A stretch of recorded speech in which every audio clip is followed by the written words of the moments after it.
fisik atau pertumbuhan biologi merupakan salah satu aspek yang sangat penting bagi perkembangan individu, terutama bagi anak usia sekolah dasar. Pada usia anak sekolah dasar, pertumbuhan dan perkembangan fisik berlangsung secara optimal. Pertumbuhan fisik anak usia sekolah dasar akan menimbulkan karakteristik pola menyesuaikan diri terhadap lingkungan. Aspek-aspek perkembangan fisik: 1. Tinggi dan berat badan. 2. Proporsi dan bentuk tubuh. 3. Otak. B. Perkembangan intelektual dan inteligensi berasal dari bahasa Latin intelligere yang berarti mengorganisasikan, menghubungkan atau menyatukan satu dengan yang lain. Intelek adalah kemampuan jiwa atau psikis yang relatif menatap dan berpikir untuk membuat suatu hubungan tanggapan, serta kemampuan dalam memahami, menganalisis dan menganalisiskan, serta mengevaluasi. Pada usia dasar sekolah dasar, anak sudah dapat mereaksi rangsangan intelektual atau melaksanakan tugas-tugas belajar yang menuntut kemampuan intelektual dan kemampuan kognitif yang mempengaruhi perkembangan intelektual anak usia sekolah dasar. 1. Kondisi organ pengendaraan. 2. Inteligensi. 3. Keempatan belajar. 4. Tipe pengalaman yang didapat. 5. Jenis kelamin. 6. Kepribadian. C. Perkembangan emosi. Perkembangan emosi yaitu kemampuan yang dimiliki seseorang untuk menilai, mengelola, dan mengontrol emosi dirinya. Kecerdasan emosi yang dimiliki anak sekolah lebih cenderung tidak dapat diprediksi, karena sikap anak bisa berubah-ubah dengan cepat. Jika dalam tahap perkembangan emosi, anak menunjukkan kestabilan dalam mengendalikan emosinya, maka anak akan mempunyai kepercayaan diri yang tinggi. Bimbingan dari guru dapat membantu dalam tahap perkembangan emosi anak, karena anak akan lebih terarah dalam melewati masa perkembangan emosionalnya. Faktor-faktor yang mempengaruhi perkembangan emosi yaitu keadaan anak, faktor belajar, konflik-konflik dalam proses perkembangan, lingkungan keluarga. Perkembangan emosi pada anak usia 7-12 tahun. Anak usia 7-8 tahun. Perkembangan emosi pada masa ini anak telah menginternalisasikan rasa malu dan bangga. Anak usia 9-10 tahun. Anak dapat mengatur ekspresi emosi dalam situasi sosial dan dapat berespon terhadap distress emosional yang terjadi pada orang lain. Anak usia 11-12 tahun. Pengertian anak tentang baik buruk, tentang norma-norma aturan, serta nilai-nilai yang berlaku di lingkungannya menjadi bertambah dan juga lebih fleksibel, tidak selaku saat di usia anak-anak awal. D. Perkembangan sosial dan moral. Perkembangan sosial yaitu proses belajar untuk menyesuaikan diri terhadap norma-norma kelompok, moral dan tradisi, meleburkan diri menjadi satu kesatuan dan saling berkomunikasi dan kerjasama. Kemampuan sosial anak diperoleh dari berbagai kesempatan dan pengalaman bergaul dengan orang-orang di lingkungannya. Perkembangan moral, yaitu suatu kebaikan yang disesuaikan dengan ukuran-ukuran tindakan yang diterima oleh umum, meliputi kesatuan sosial atau lingkungan tertentu. Samsu Yusuf mengidentifikasikan anak usia sekolah dasar memiliki karakteristik khusus dalam bentuk tindakan-tindakan tertentu, yaitu pembangkangan. Tingkah laku ini terjadi sebagai reaksi terhadap penerapan disiplin atau tuntutan orang tua atau lingkungan yang tidak sesuai dengan kehendak anak. Agresi, perilaku menyerang balik secara fisik maupun kata-kata. Agresi merupakan salah bentuk reaksi terhadap rasa frustasi. Biasanya bentuk ini diwujudkan dengan menyerang seperti mencubit, menggigit, menendang, dan lain sebagainya. Berselisih atau bertengkar. Sikap ini terjadi jika anak merasa tersinggung atau terganggu oleh sikap atau perilaku anak lainnya. Menggoda. Menggoda merupakan bentuk lain dari sikap agresif. Menggoda merupakan serangan mental terhadap orang lain dalam bentuk verbal yang menimbulkan marah pada orang yang digodanya. Persaingan. Keinginan untuk melebihi orang lain dan selalu didorong oleh orang lain. Kerjasama. Mulai usia 3 tahun akhir atau 4 tahun sudah mulai menampakkan sikap kerjasamanya. Tingkah laku berkuasa. Tingkah laku untuk menguasai situasi sosial, mendominasi dan mementingkan diri sendiri. Simpati. Sikap emosional yang mendorong individu untuk menaruh perhatian terhadap orang lain maupun mendekati atau bekerja sama dengan dirinya. Surnato dan Hartono mengatakan bahwa perkembangan sosial manusia dipengaruhi oleh beberapa faktor, yaitu keluarga, kematangan, status sosial ekonomi, pendidikan, kapasitas mental, emosi, dan inteligensi. Beberapa pengertian moral menurut para ahli. Pengertian moral menurut Chaplin 2006. Moral mengacu pada akhlak yang sesuai dengan peraturan sosial atau menyangkut hukum atau adat kebiasaan yang mengatur tingkah laku. Pengertian moral menurut Horolock 1990. Moral adalah tata cara, kebiasaan, dan adat peraturan perilaku yang telah menjadi kebiasaan bagi anggota suatu budaya. Pengertian moral menurut Wanta 2005. Moral adalah suatu yang berkaitan atau ada hubungannya dengan kemampuan menentukan benar salah dan baik buruknya tingkah laku. Tahap-tahap perkembangan moral ada 3 tingkatan, yaitu tingkat prakonvensional adalah aturan-aturan dan ungkapan-ungkapan moral masih ditafsirkan oleh anak berdasarkan akibat fisik yang akan diterimanya. Tingkat prakonvensional memiliki 2 tahap, yaitu orientasi hukum dan kepatuhan, dan orientasi relativis instrumental. Tingkat konvensional adalah aturan-aturan dan ungkapan-ungkapan moral dipatuhi atas dasar menuruti harapan keluarga, kelompok, atau masyarakat.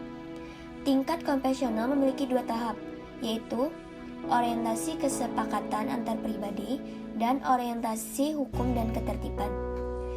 Tingkat pansia konvensional, otonom, atau berdasarkan prinsip adalah aturan-aturan dan ungkapan-ungkapan moral dirumuskan secara jelas berdasarkan nilai-nilai dan prinsip moral yang memiliki keabsahan dan dapat diterapkan. Tingkat pasca konvensional memiliki 2 tahap, yaitu orientasi konteks sosial legalitas dan orientasi prinsip dan etika universal. Usaha pengembangan tingkah laku moral pada sekolah dasar. Ada 4 pilar pendidikan yang dijadikan pondasi pendidikan pada era modern saat ini, yaitu learning to know, belajar untuk tahu; learning to do, belajar untuk melakukan; learning to be, belajar untuk menjadi diri sendiri; learning to live together, belajar untuk hidup bersama. Periode masa remaja dan ciri khasnya.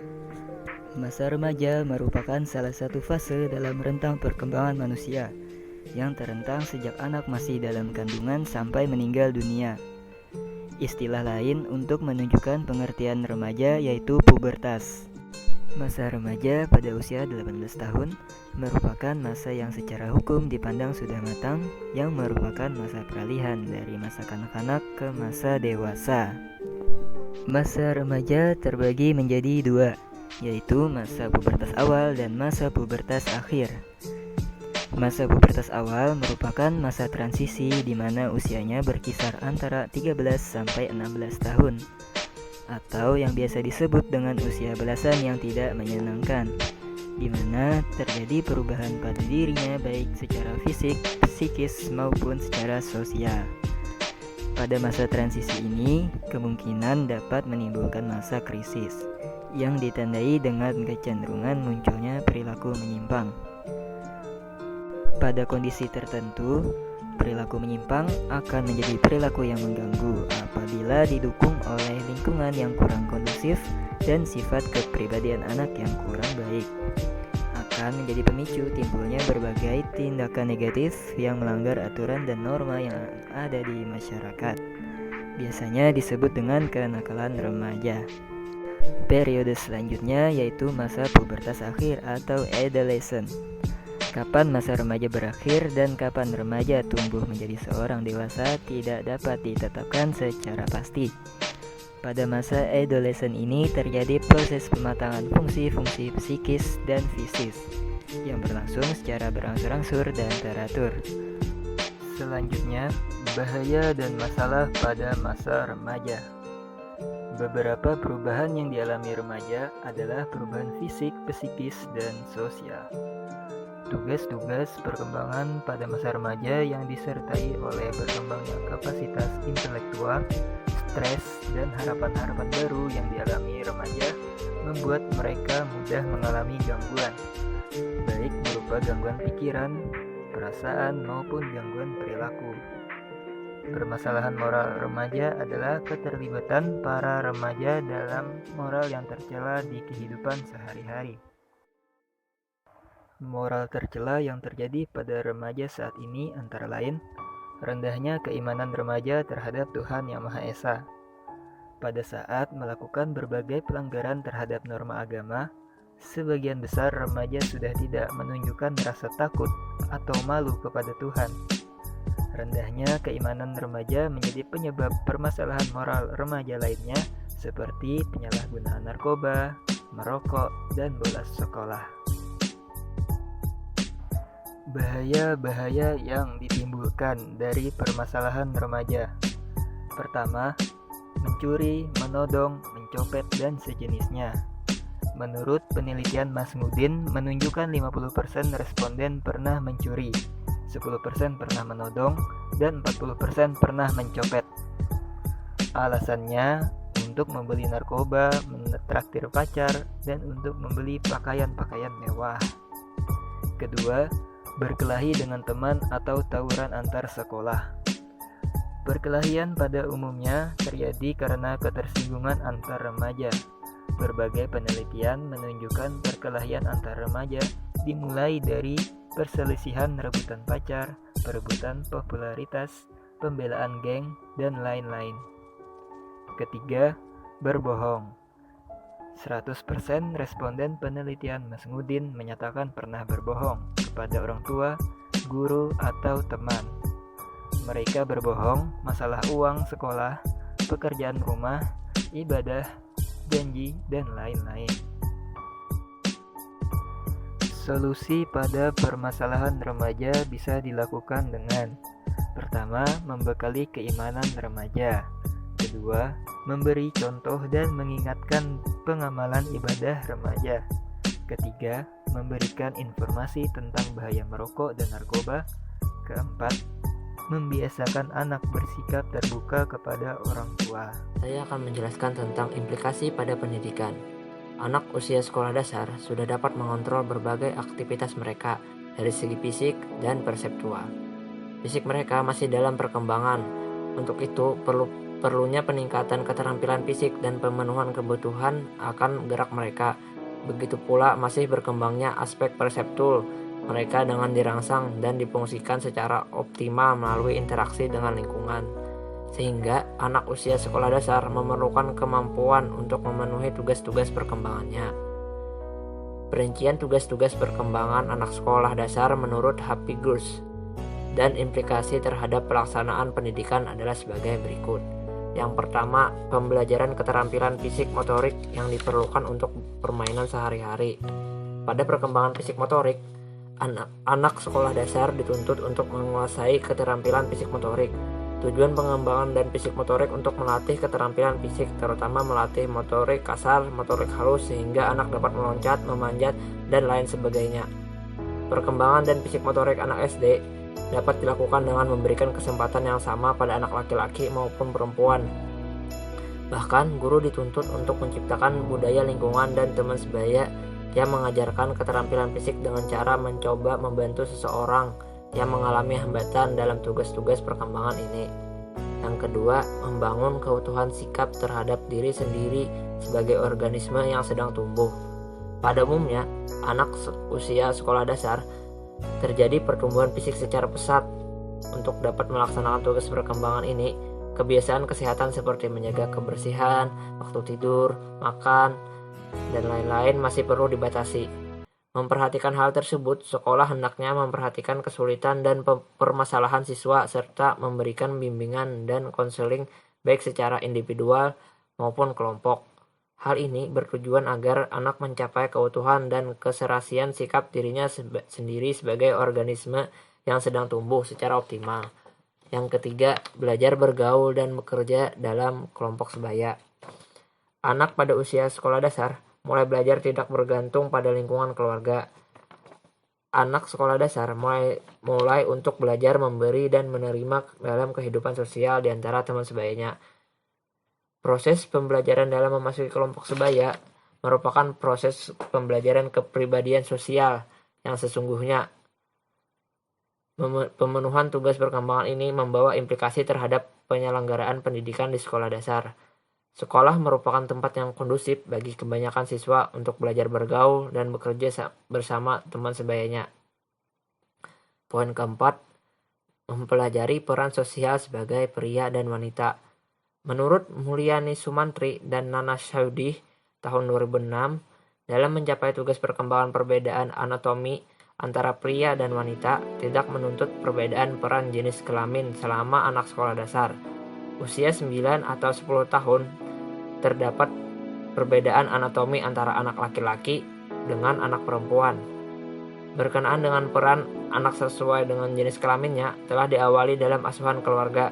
Harapan yang sama berlanjut pada usia sekolah melalui pergaulan dalam budaya teman sebaya. Poin kelima, pengembangan keterampilan dasar membaca, menulis, dan berhitung. Berdasarkan hasil studi psikologis menunjukkan bahwa membaca dipelajari oleh kebanyakan masyarakat hingga usia 12 tahun atau 13 tahun. Kecepatan membaca dalam hati dan kemauan membaca bersuara jarang meningkat lagi setelah usia tersebut. Namun tentang kemampuan dalam mengambil makna isi bacaan terus bertambah selama belajar. Keterampilan menulis sejalan dengan membaca, bahwa penguasaan menulis dipengaruhi oleh frekuensi anak melakukan atau belajar menulis. Keterampilan berhitung berkembang hingga usia 12 tahun atau 13 tahun dan jarang berkembang lagi jika tidak melanjutkan ke sekolah menengah atau perguruan tinggi. Menurut Yusuf tahun 2006, secara umum pada usia sekolah dasar 6-12 tahun, anak sudah dapat mereaksi rangsangan dan intelektual atau melaksanakan tugas-tugas belajar yang menuntut kemampuan intelektual atau kemampuan kognitif seperti menulis, membaca, dan menghitung. Pada tahap perkembangan kognitif ini, anak sekolah dasar harus dibekali pengalaman-pengalaman kemampuan tertentu untuk menambah pengertian, menanamkan tingkah laku dengan pola-pola baru agar mereka dapat mempergunakannya secara efektif.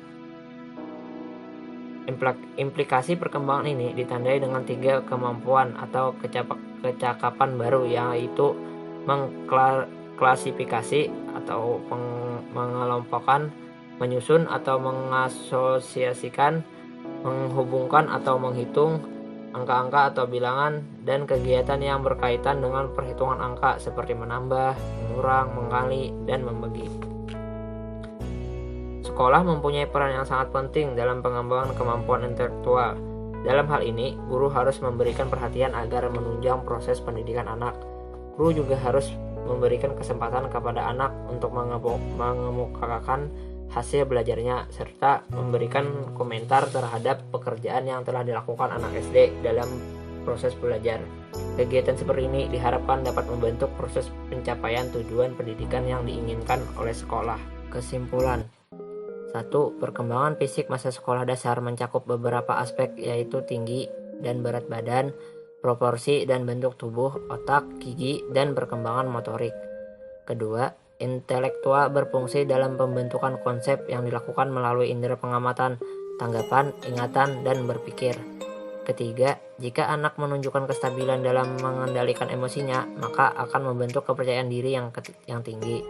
Keempat, perkembangan emosi dipengaruhi beberapa faktor, yaitu keadaan anak, faktor belajar, konflik-konflik dalam proses perkembangan, dan lingkungan keluarga. Kelima, kemampuan sosial anak diperoleh dari pengalaman dengan orang-orang di sekitarnya, dan yang akan membentuk karakter anak dididik di masa depan.